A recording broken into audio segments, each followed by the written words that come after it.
Di balik keindahan alam Minangkabau yang mempesona, tersimpan sebuah kisah perjuangan yang mengubah arah sejarah masyarakatnya.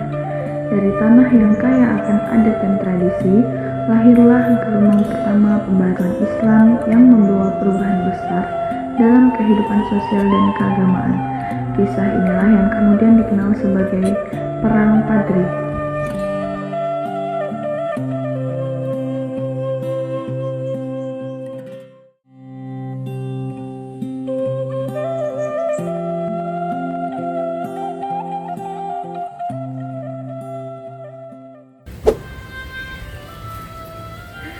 Assalamualaikum warahmatullahi wabarakatuh. Halo semuanya, perkenalkan saya Dewi.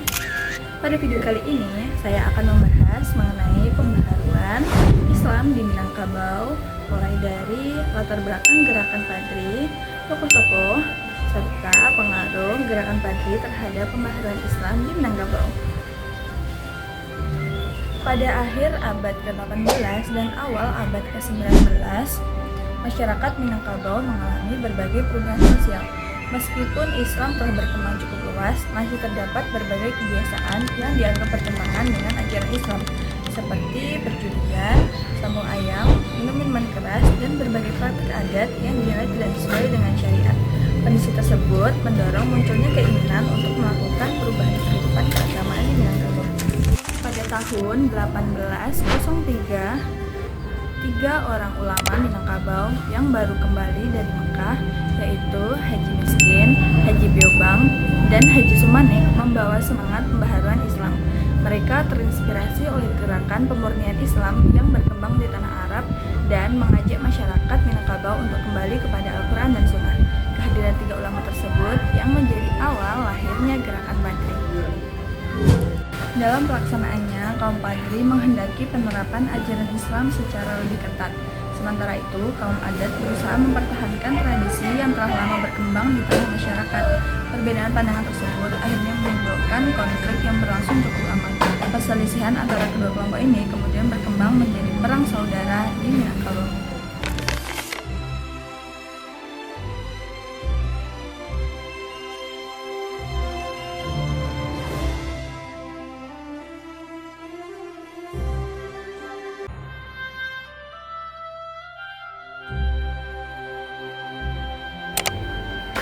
Pada tahun 1821, kaum adat meminta bantuan kepada pemerintah kolonial Belanda untuk menghadapi kaum Padri.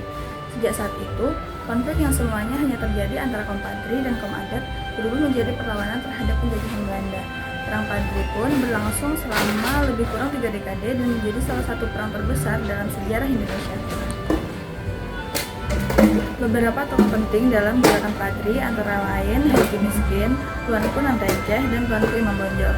Di antara tokoh tersebut, Tuanku Imam Bonjol menjadi sosok yang paling terkenal karena perjuangannya dalam memimpin perlawanan terhadap Belanda. Dengan semangat perjuangan yang tinggi, beliau berhasil mempertahankan benteng Bonjol selama bertahun-tahun sebelum akhirnya ditangkap oleh Belanda pada tahun 1837. Meskipun mengalami kekalahan secara militer, gerakan Padri meninggalkan pengaruh yang sangat besar terhadap perkembangan Islam di Minangkabau. Gerakan ini mendorong masyarakat untuk memperkuat pendidikan Islam dan memperdalam pemahaman agama.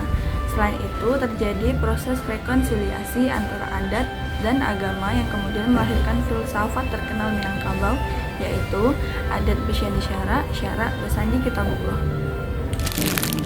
Gerakan Padri bukan sekedar sebuah peperangan, tapi juga merupakan awal dari gelombang pembaharuan Islam di Minangkabau yang membawa perubahan besar dalam kehidupan masyarakat. Demikian pembahasan mengenai pembaharuan Islam di Minangkabau bagian pertama, yaitu Perang Padri. Wabillahi taufiq wal hidayah. Wassalamualaikum warahmatullahi wabarakatuh.